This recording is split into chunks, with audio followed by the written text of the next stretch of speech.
Yeah, I'm sitting down for this one because if Drake's not going to put any effort into his album, then I'm not going to put any effort into my video. Fair enough, innit? So, Drake, For All the Dogs, new album, innit? Listened to it a few times. To be honest, I haven't done any research at all, and I normally at least look at the consensus, what the community's saying about it, what just the general audience is saying about an album, but I really just can't be fucked. This album has made me feel like I never want to listen to a Drake album again, and I genuinely feel that because I'm not going to listen to another Drake album again unless it is under 40 minutes, because it is just not a worthy time investment. I'm glad this album is funny at points, because it's so bitter and boring and bland that it's a pain to get through, I'm not going to lie. I'm gonna keep it 100. Fuck me.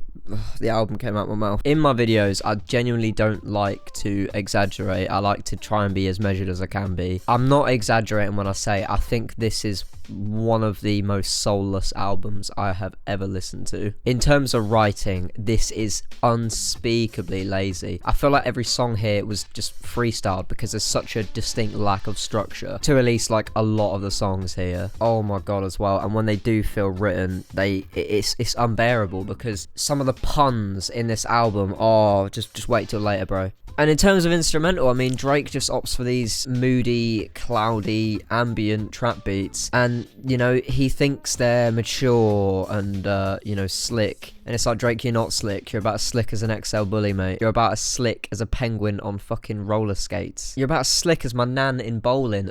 Oh my god. Oh, I can't get vexed yet, bro. To be honest, at least this album is funny. At least genuinely it is funny, because if it wasn't, I would not have been able to get through it, because it's painstakingly boring because of how little passion there clearly is in it. My light just fell down, but I like that take, so I'm keeping it in. When the beats aren't all spaced out and ambient, he has these absolutely kids bop, tame, rage style beats on a couple tracks, like the one Yeet's on, and I'm just thinking, just turn it up a bit, mate.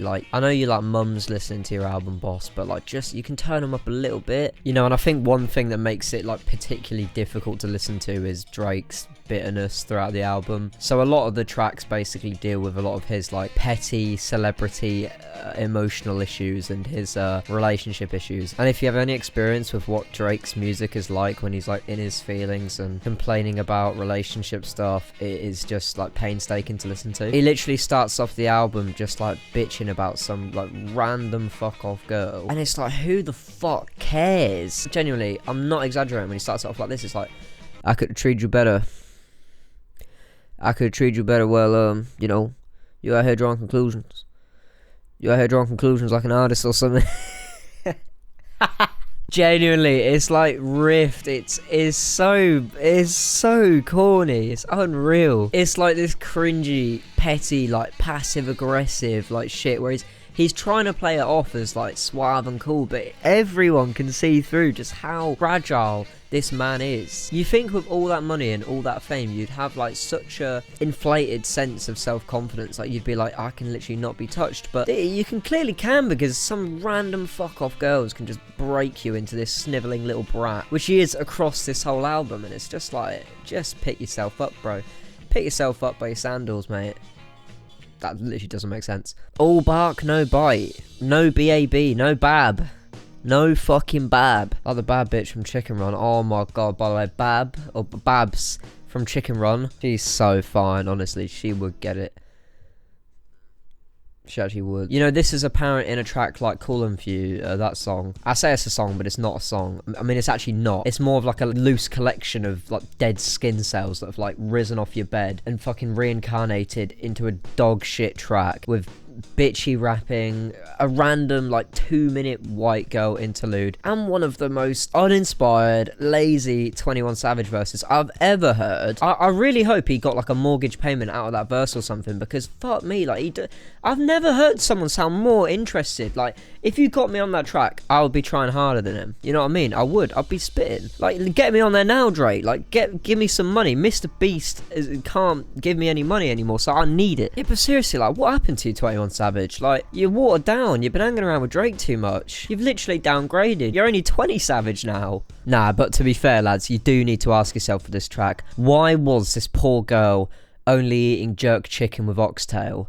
Like, why did they have to have it every day? I genuinely hope when, like, Drake deals with these girls, he has the best shag, like, ever conceived to man. Because, like, I do not understand how man, like, puts up with these girls, bro. I've literally listened to, like, 30 seconds of her in an interlude, and I want to, like, can about 18 Carlins and just go hotwire a Civic. Why did he feel the need to put this interlude on the track? It completely breaks it up for, like, no benefit at all. It's just the most random showcase of like this just petty bullshit. I do not want to hear about your cringy rich person relationship problems. I just do not. I do not care, bro. Then in like Fear of Heights, it literally opens up, because Fear of Heights is actually a banger, that's the thing. Like, it's not, but like it's meant to be. But it literally starts off with the first minute with just this like moody dog shit R&B, and in the intro he's like, yeah, the sex was average, would you? He's like, I had way better bitches than your TBH. He actually says TBH and tries to like play it off at his cool. Mate, you're 52. And I had way better bitches than your TBH. Yeah. Like, bro, this guy could complain about just the most fucking mundane shit ever, bro. You know, I couldn't decide, and I'm not gonna lie. You couldn't beat Melania on your 400th try. You had to use the Bloodhound step. Like, what the fuck is up with that? Use the Bloodhound step, now I gotta step out of your life. What I've got to ask though, you know, amongst all the jokes, what I do actually have to ask is like, if this woman is so mid and you're like so much better than her, why are you dedicating like a whole half of a song to her? Like, why are you so bitter? Just let it go. You can pull like anyone you want. You're making your music worse and the listening experience of like the millions of people that want to listen to this worse, just so you can randomly flex on some random fuck off girl. That is one of the most shallow usages of a fucking song in like for ages. And I know like this isn't like new for Drake necessarily, but oh my god, here it's like I said, you're 64, like get over it by now, bro. There's just so many examples on this album of Drake being this little petty, bitter little freak. And also, by the way, at the start I said this was a banger, and it actually is, and he's like, girl, you make me wanna suck my own dick, girl. But oh my god, the instrumental's fucking neutered. Like, turn up the waveform, bro. Turn it up. I can't hear it. Mate, when you turn on Fiend on Utopia, that shit blares out at you. Like, you're like, oh shit, this is a rage tune, this is. When Drake tries that style of music, it literally is like been through about 5 coatings of bubble wrap. It's like, fuck me, just let it pound in my ear a bit. I need some stimulation. Alright, to be fair, maybe that is a little bit of a me problem, but still, like, it matters. I will say there is one song, Daylight, you know, shout him in Daylight. It's actually like, it kind of goes hard. Like the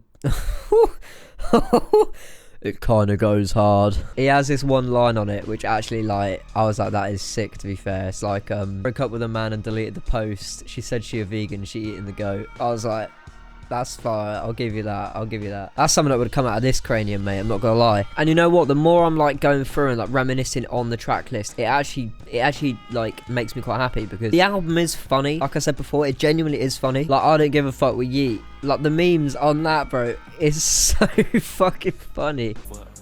I say whatever I want. Yeah, I do whatever I want. I counted up money for fun.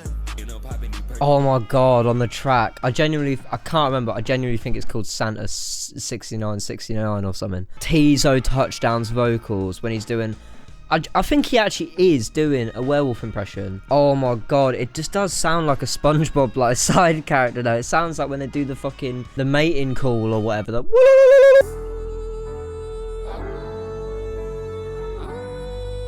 Oh, his vocal cords are moving like a rubber band. It's so funny. Oh nah. Oh nah. There's also the unreal amount of dog shit lyrics on the album. The bars. Let me get my script. Let me get my breaking the immersion script. Like, on What Would Pluto Do? Girl, you gotta pop that on me like a Coke. I'm pretty sure. Swear I wanna crack behind your back like a joke. Swear I want to tear your box out like a Like, imagine Drake describing your fanny like this, boss. This video is not sponsored by HelloFresh, by the way, but if you want to, I need money. Yeah, oh nah, but the last line's funny as well.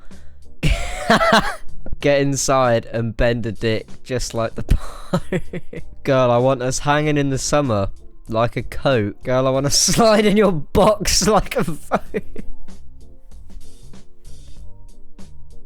I'm actually crying. Slide in your box like a vote. Oh, it's so deep.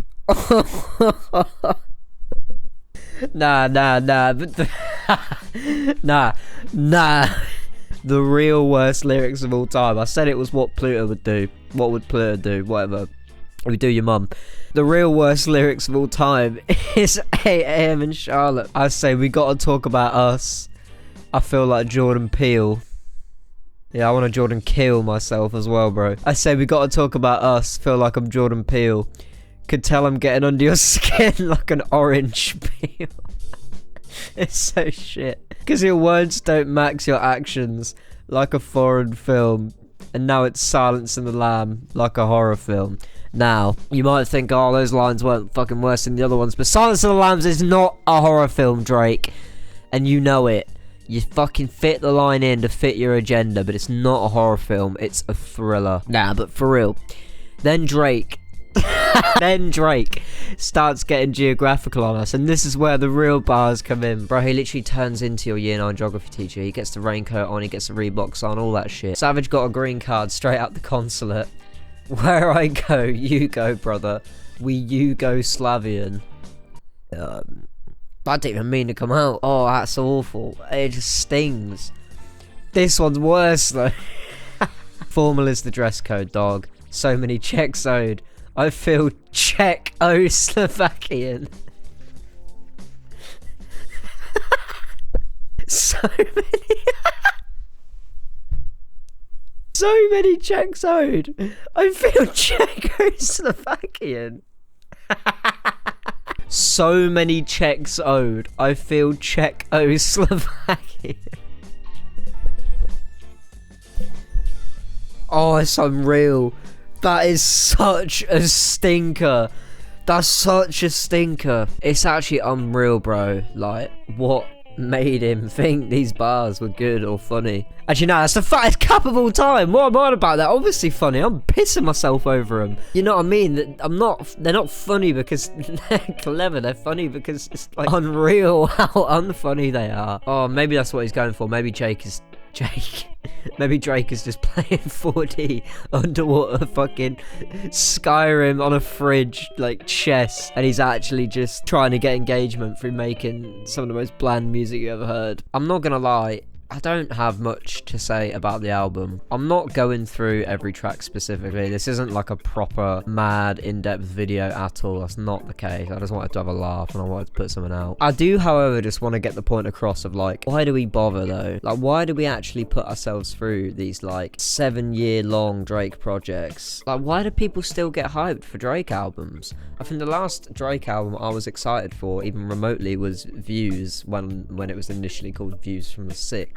Because that was off the back of you know, like a high point in Drake's career, you know, from 2011 to 2015, and I think people were like, mate, sick, another Drake album. But now it's not exciting anymore because all of his music feels so corporate, so shillish, so unfathomably lowest common denominator that you just get nothing out of it apart from laughing at his terrible wordplay. For me, the absolute lack of passion for the songs themselves, the music itself, is so apparent, and unfortunately that's not something I can really describe. That's something that's just quite inherent to the way, at least myself, how I hear the music, because you'd have to listen to it for yourself to kind of understand what I mean, because obviously, you know, it doesn't sound badly produced. Drake can afford whatever production he wants, and it's never gonna sound terrible, which is why when it sounds, you know, a bit shit, it's very, very disappointing. About the idea that it's, you know, technically bad, technical as in literally how it is technically made, it's about the lack of soul. You know, as an artist, you should be putting soul into music. You should be putting something out there that you want people to hear, whether it's a deep, meaningful message, or whether it's something, a joyful emotion, or just a complex, a range of emotions that you want people to hear. And I guess in some forms Drake is doing that, but I think he's doing it in an extremely